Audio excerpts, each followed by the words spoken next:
Shalom Bapak Ibu Saudaraku.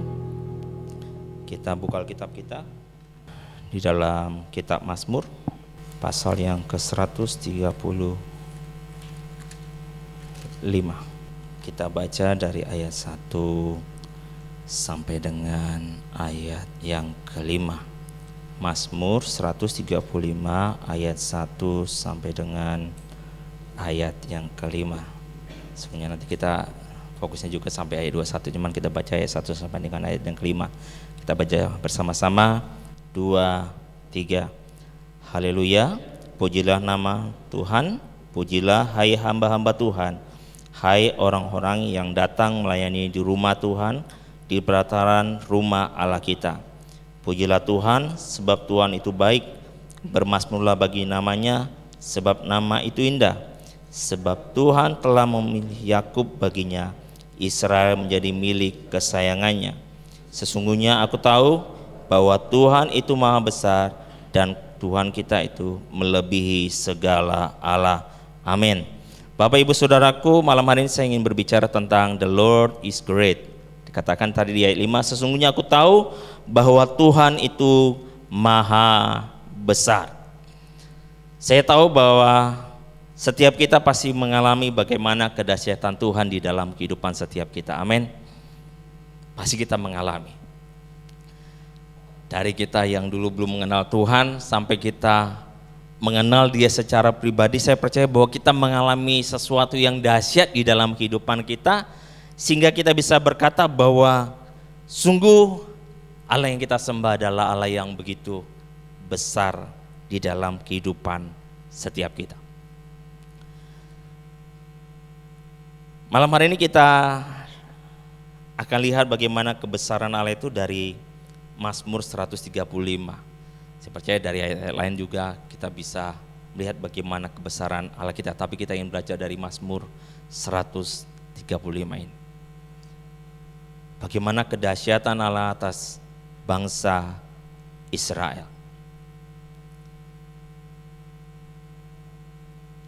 Dikatakan tadi di ayat 5 bahwa sesungguhnya aku tahu bahwa Tuhan itu maha besar dan Tuhan kita itu melebihi segala Allah. Yang pertama kita lihat di sini bahwa kebesaran Allah kita itu kita lihat dari ayat 5 dikatakan bahwa Tuhan kita itu melebihi segala Allah. Tidak ada sesuatu yang bisa dibandingkan dengan kebesarannya Dia.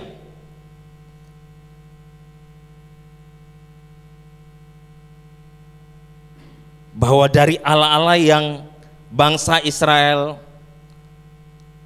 di mana mereka sudah menaklukkan suku-suku bangsa di depannya, dengan Allah-Allah yang mereka sembah, bahwa itu semua tidak dapat melebihi dari kedahsyatan dari Allahnya bangsa Israel.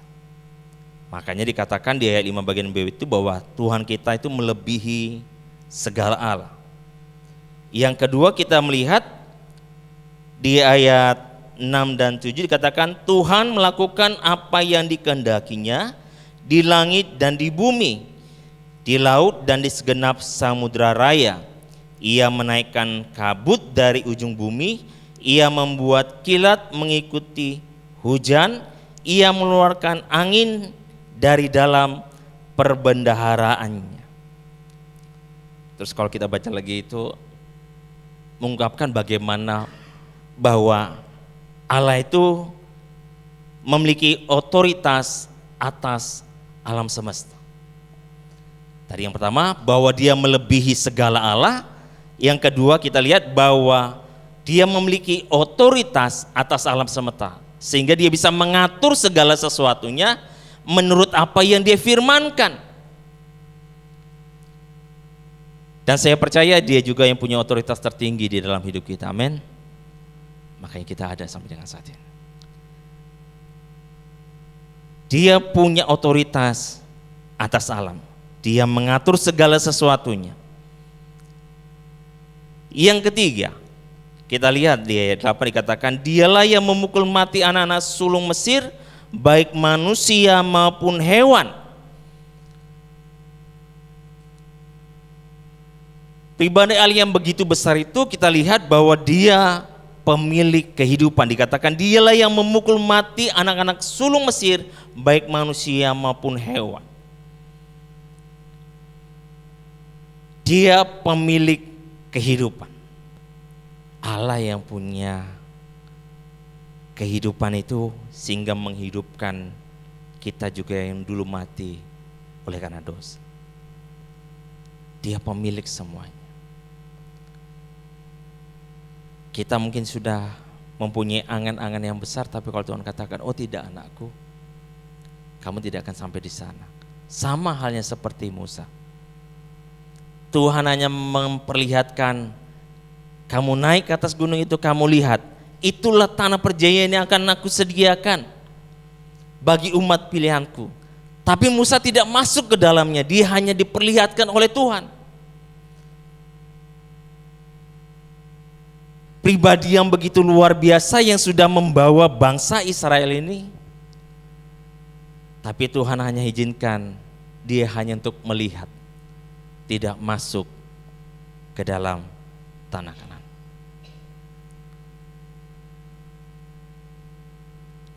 Mungkin kalau bisa saya gambarkan, sebenarnya Musa juga berharap, karena dia sudah membawa bangsa Israel ini 40 tahun mutar-mutar di padang gurun. Tapi Tuhan pemilik kehidupan. Tuhan berkata kepada Musa, tidak, kamu tidak akan masuk. Tuhan hanya memperlihatkan. Di dalam kehidupan kita,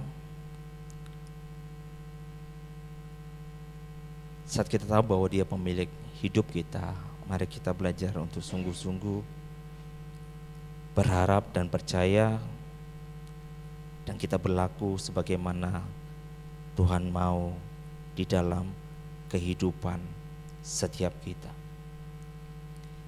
sehingga hati kita sungguh-sungguh dapat bersyukur di hadapan Tuhan.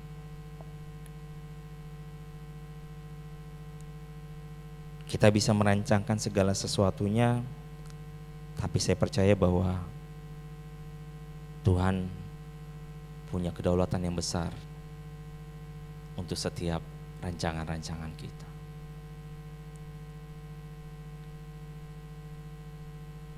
Mari kita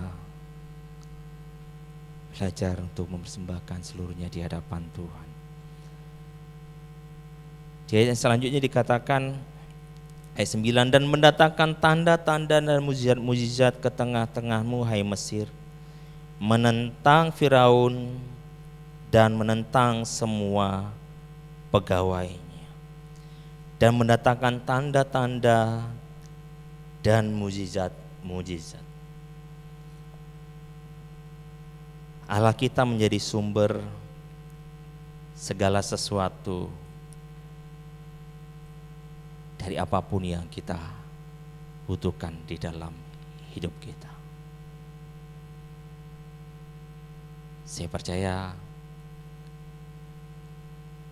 karena dengan mukjizat yang Allah kerjakan, kita dapat melihat bagaimana kedahsyatan Tuhan di dalam hidup setiap kita. Allah itu besar karena dia melebihi segala Allah. Dia memiliki otoritas atas alam semesta. Dia pemilik hidup kita. Bahkan dia menjadi sumber segala sesuatu yang kita harapkan. Jika kita tahu bahwa Allah itu begitu besar dan dia melakukan segala sesuatunya di dalam hidup kita, apa yang menjadi respon kita yang seharusnya muncul di dalam hati kita? Kita lihat di ayat yang keempat, firman Tuhan berkata seperti ini, sebab Tuhan telah memilih Yakub baginya, Israel menjadi milik kesayangannya. Sebab Tuhan telah memilih Yakub baginya, Israel menjadi milik kesayangannya. Respon yang pertama yang seharusnya muncul karena kita melihat bagaimana kedahsyatan Allah di dalam kehidupan kita. Yang pertama kita lihat di ayat 4 ini bahwa sadarilah bahwa Tuhan kita itu yang telah memilih dan menjadi pemilik kita. Dia bukan hanya memilih, tapi dia menjadi pemilik kita. Dikatakan Israel menjadi milik kesayangannya. Kita pribadi-pribadi yang dikasih, dicintai oleh Allah kita. Amin. Sehingga firman Tuhan katakan bahwa pada saat Dia sudah memegang kita, tidak ada satupun yang dapat mengambilnya dari tangannya. Dia pegang kita begitu erat. Sehingga pada saat kita lari, Dia tetap mencari kita. Karena kita adalah milik kesayangannya. Sehingga Dia tidak akan biarkan kita lari jauh dari Tuhan. Firman Tuhan katakan di dalam 1 Petrus 2 ayat 9 bahwa tetapi kamulah bangsa yang terpilih, imamat yang rajin, bangsa yang kudus, umat kepunyaan Allah sendiri.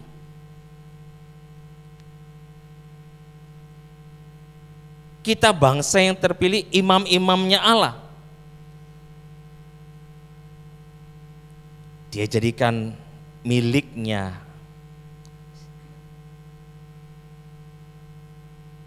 Menjadi pribadi-pribadi yang dikasihi oleh Dia. Sehingga tidak ada satupun yang dapat seharusnya membuat hati kita lari dari Tuhan.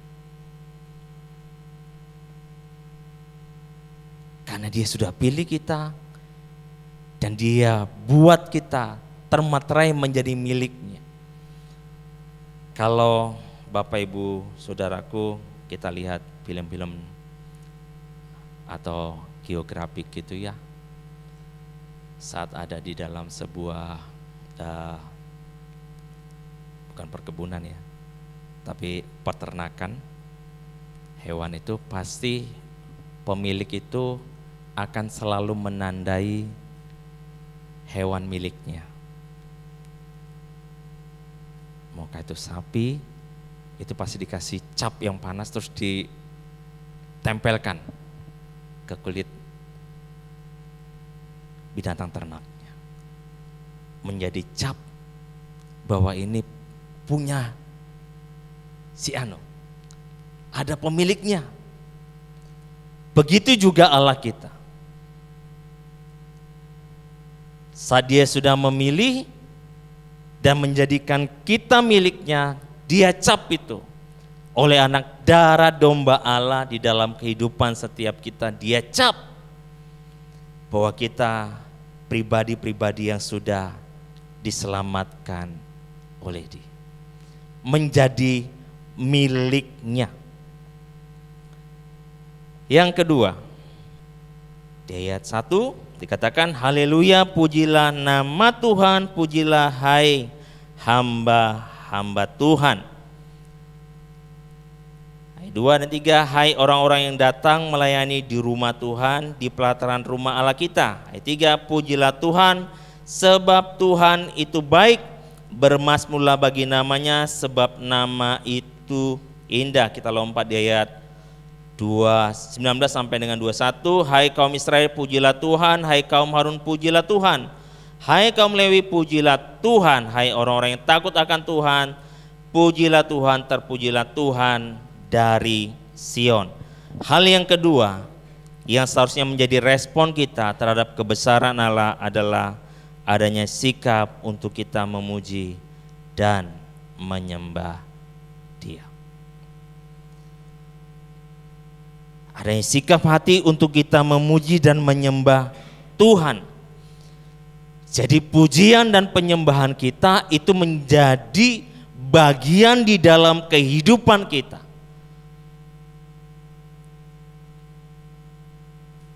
Sebagai bentuk penyembahan kita di hadapan Tuhan. Jadi bukan hanya sekedar oh ini kita penyembahan ya kita nyembah, tidak, tapi menjadi bagian di dalam kehidupan kita.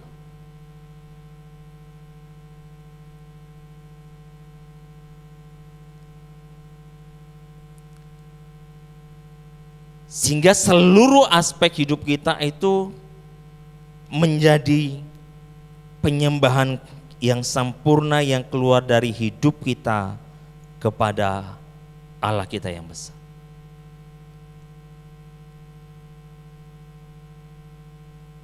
Jadi yang kedua, adanya sebuah sikap hati untuk kita memuji dan menyembah Tuhan di dalam hidup kita. Karena kebesaran Allah kita yang begitu dahsyat di dalam hidup kita.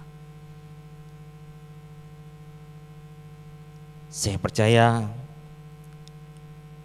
bahwa pada saat kita mengalami bagaimana kebesaran Allah kita, ada ungkapan di dalam hati ini akan selalu mengalir untuk kita mengucap syukur di hadapan Tuhan. Sehingga dimanapun kita bisa menyembah, kita bisa meninggikan Tuhan tanpa ada yang membatasinya. Karena kita tahu Allah kita sudah terlebih dahulu melakukan segala sesuatunya di dalam hidup kita. Amin. Yang terakhir dikatakan di ayat 1 dan 2, haleluya, pujilah nama Tuhan, pujilah hai hamba-hamba Tuhan, hai orang-orang yang datang melayani di rumah Tuhan, di pelataran rumah Allah kita. Respon kita yang ketiga yang seharusnya muncul dari sikap hati kita saat kita tahu bahwa Allah yang kita sembah adalah Allah yang begitu besar, maka kita datang untuk melayani Dia. Dikatakan, pujilah nama Tuhan, pujilah hai hamba-hamba Tuhan, hai orang-orang yang datang melayani di rumah Tuhan. Jadi hal yang ketiga ini seharusnya menjadi bagian di dalam kehidupan kita sebagai orang-orang percaya. Bahwa hidup kita saat kita sudah melihat bagaimana kebesaran Allah kita, kita seharusnya datang dan melayani Tuhan. Karena kita adalah hamba dari Allah yang besar di dalam hidup kita.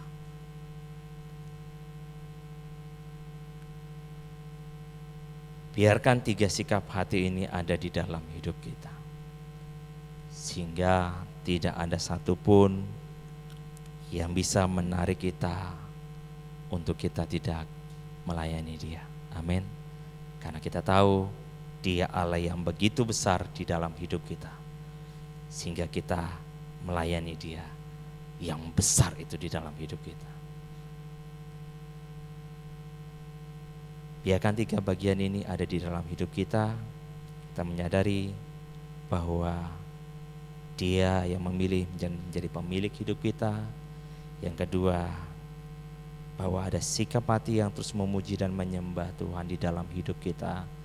Dan yang ketiga, bahwa kita ada dan melihat kebesarannya, makanya kita melayani Dia yang Tuhan, Raja di atas segala raja di dalam hidup kita.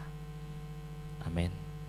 Biarkan kita datang di hadapan Tuhan dengan sikap hati kita yang menyembah akan Raja kita. Haleluya.